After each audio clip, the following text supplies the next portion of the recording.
បាទសួស្តីអ្នកទាំងអស់គ្នាខ្ញុំមានវីដេអូបង្ហាញពីសកម្មភាពបាទនៃការសាងសង់ក៏ដូចជាសំណង់អគារខ្ពស់ៗនៅទីក្រុងព្រៃនគរបាទខ្ញុំបានថតជាវីដេអូនៅពេលបាទព្រឹកនិងពេលយប់បាទនេះគឺជាវីដេអូដែលខ្ញុំថតពេលព្រឹកបាទនៅតំបន់សៃកនភៀលអគារ81ជាន់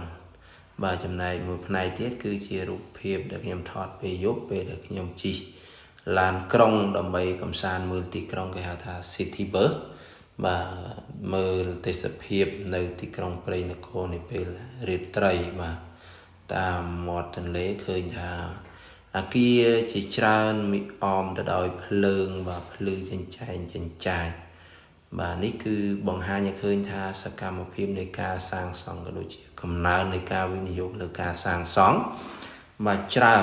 បាទតម្រូវការច្រើនបាទសូមបញ្ជាក់ផងដែរចំពោះចំនួនប្រជាជនដែលនៅទីក្រុងព្រៃនគរក្នុងឆ្នាំ2025យើងនេះគឺមានចំនួនជិត10លានបាទជិត10លាននាក់បាទអញ្ចឹងដូច្នេះហើយយើងឃើញថានៅទីក្រុងព្រៃនគរគ្រាន់តែជាផ្នែកមួយនៃរូបភាពដែលខ្ញុំបានផ្ដិតមកនេះគឺយើងឃើញថាមានអគារខ្ពស់ស្កឹមស្កៃជាច្រើនបាទ